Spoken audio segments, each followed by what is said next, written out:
देखिए, एक बात है, सभी लोग कथा सुनाते हैं, बताते हैं कि देवतागण आए और कहने लगे कि हमें कथा सुनाओ, हम अमृत देंगे। लेकिन देवतागण यदि कथा सुनना ही चाहते तो क्या करते? चुपचाप पीछे बैठकर आ जाते और कथा सुनते। क्या कोई उन्हें मना करता? क्या सुखदेव गोस्वामी उन्हें डांटते? क्या उन्हें भगाते? क्या उन्हें अपशब्द कहते?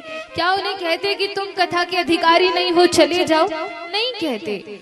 वे यदि पीछे बैठकर सुनते तो सुखदेव गोस्वामी कुछ नहीं कहते। लेकिन देवी देवताओं ने क्या किया? वे चुपचाप बैठकर श्रद्धा से नहीं सुने। उन्हें चाहिए था कि हमारा नाम हो, इस परीक्षित का नाम क्यों हो रहा है, कि इसके कारण कथा है।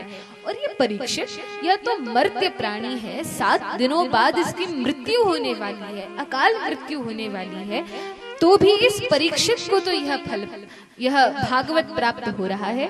और हम तो स्वर्ग में रहने वाले देवता हैं, सुखदेव गोस्वामी हमें ना सुनाकर इनको सुना रहे हैं।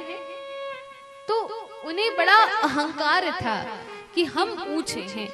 तो इस कारण से उन्होंने क्या किया कि सुखदेव गोस्वामी के आगे और परीक्षित के सामने, अर्थात सुखदेव और परीक्षित के बीच में आकर खड़े हो गए, वक्ता और श्रोता के बीच में आकर खड़े हो गए और सुखदेव गोस्वामी से कहने लगे कि हे सुखदेव गोस्वामी, एक काम कीजिए कि हम स्वर्ग से ये अमृत लाए हैं।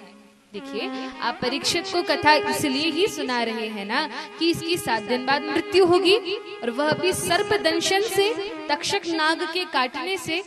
तो हम आपको विश्वास दिलाते हैं कि यह जो स्वर्ग का अमृत है, इसे यदि परीक्षित पिएंगे तो सांप के काटने से भी उनकी मृत्यु नहीं होगी।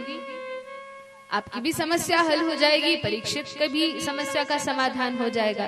तो एक काम कीजिए, यह अमृत का कलश लेकर परीक्षित को पिला दीजिए, और कथा का जो अमृत है यह हमें पिला दीजिए, हमें सुना दीजिए।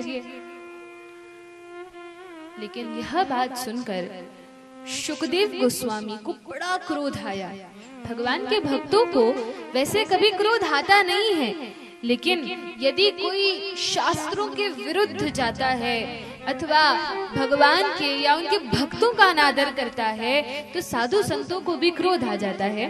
तो सुखदेव गोस्वामी कहते हैं, बड़ा डांटते हुए, देवी देवताओं को अपशब्द कहते हुए सुखदेव गोस्वामी कहते हैं, क्व सुधा क्व कथा लोके क्व काचः क्व मणिर्महान ब्रह्मरातो विचार्यैवं तदा देवांच हासः। सुखदेव गोस्वामी ने कहा, अरे मूर्ख देवताओं, तुम अपने आप को समझते क्या हो? कहाँ तो तुम्हारा ये स्वर्ग का तुच्छ अमृत और कहाँ भगवान की मंगलमयी कथा। देखिए, सुनने में तो बड़ी साधारण बात लगती है कि कहाँ अमृत और कहाँ कथा। विचार कीजिए, सुखदेव गोस्वामी का भागवत के प्रति कितना प्रेम है, कितनी श्रद्धा है, आस्था है। और केवल सुखदेव गोस्वामी का नहीं, वरन परीक्षित महाराज का भी। उन्होंने भी नहीं कहा कि गुरुवर एक काम कीजिए, ये कथा तो ठीक है, यदि मैं अमर हो गया तो कथा तो कई बार सुन लूंगा। लेकिन परीक्षित महाराज ने भी ऐसा नहीं कहा। क्यों नहीं कहा? क्योंकि ये भक्त वास्तव में भगवान की कथा की महिमा को जानते हैं, और केवल जानते नहीं हैं बल्कि इसको अपने हृदय से स्वीकार भी करते हैं कि इस कथा की वास्तव में कितनी महिमा है। तो इस कथा की महिमा को जानते हुए, समझते हुए भी कि सुखदेव गोस्वामी ने देवताओं को भगा दिया, उनका अपमान करके कहा कि तुम इस कथा को सुनने के अधिकारी नहीं हो। क्यों? कहा, अभक्तांश तांश विज्ञाय, अभक्त जानकर कह दिया कि तुम कथा के अधिकारी नहीं हो, चले जाओ यहाँ से। और परीक्षित महाराज को भगवान की कथा सुनाई।